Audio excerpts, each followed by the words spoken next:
నన్ను ఓదార్చడానికి వచ్చిన సోదరులారా, అక్కల్లారా, చెల్లెళ్ళారా, తండ్రి చావుతో మొదలెట్టిన రాజకీయం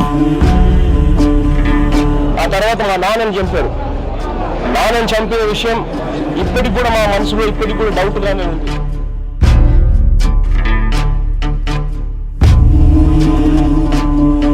సానుభూతి సాకుతో మొదలెట్టిన పాదయాత్ర,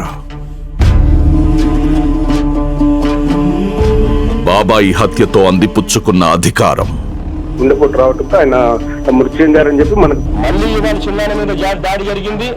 జరిగిన నేపథ్యంలో ముఖ్యమంత్రిగా ఉన్న వ్యక్తి మళ్ళీ చంద్రబాబు నాయుడు గారు. మోసపూరిత మాటలు.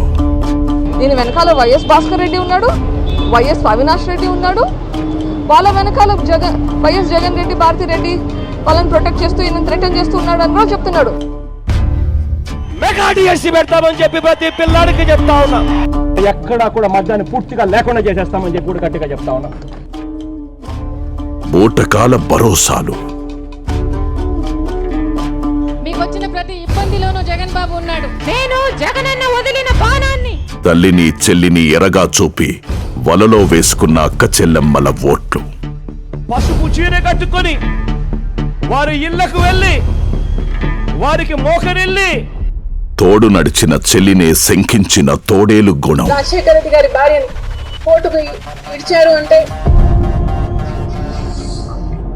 అలాంటి కొడుకుని ఎందుకు కన్నాను, అలాంటి కొడుకుని చంపేస్తే బాగుండు కదా చిన్నప్పుడే. జన్మనిచ్చిన తల్లిని గంటేసిన కసాయితనం, తల్లికి చెల్లికి పొడిచిన వెన్నుపోటు.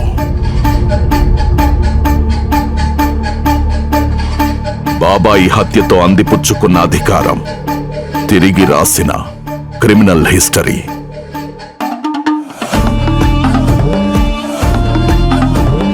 I'm giving instructions. I'm giving orders. This will be the last meeting here in this country. కూల్చాడు ప్రజావేదిక, మొదలెట్టాడు విధ్వంసపు నడవడిక, మాట తప్పాడు మద్యపాన నిషేధం, మొదలెట్టాడు కల్తీ మద్యపు నరమేధం. కల్తీల స్కాములు, రాల్చిన ప్రాణాలు, వచ్చిన లాభాలు.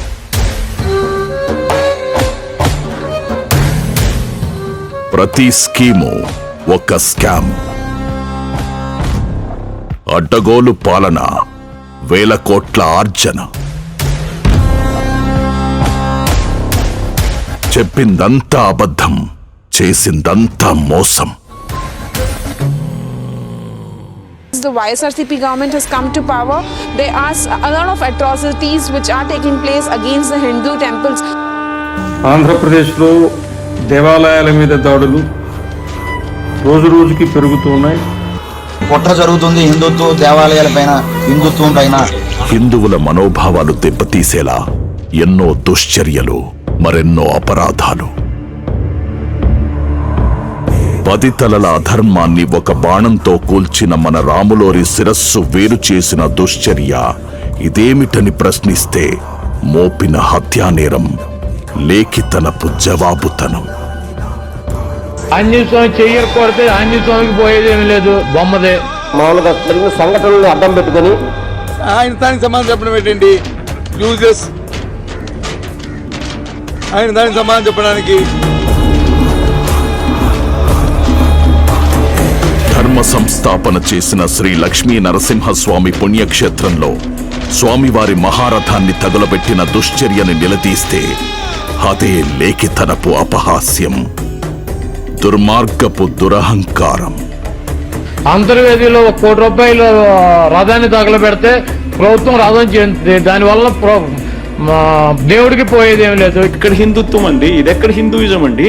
ప్రతి హిందువు నమ్మకాన్ని గడ్డిపోచలాగా తీసిపారేసే దురహంకారం, మన హిందూ ధర్మాన్ని చులకరగా చూస్తున్న ఆ నీతిమాలిన మూకని నిలదీయలేని మన చేతకాని తనాన్ని ఆసరాగా చేసుకొని కలియుగ దైవమైన శ్రీనివాసుని పరమ పవిత్రమైన లడ్డూ ప్రసాదాన్నే కల్తీ చేసిన అతిపెద్ద అపచారం.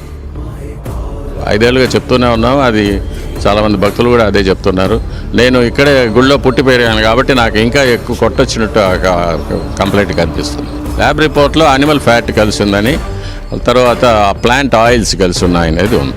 అడల్ట్రేషన్ జరిగిన మాట అయితే వాస్తవం.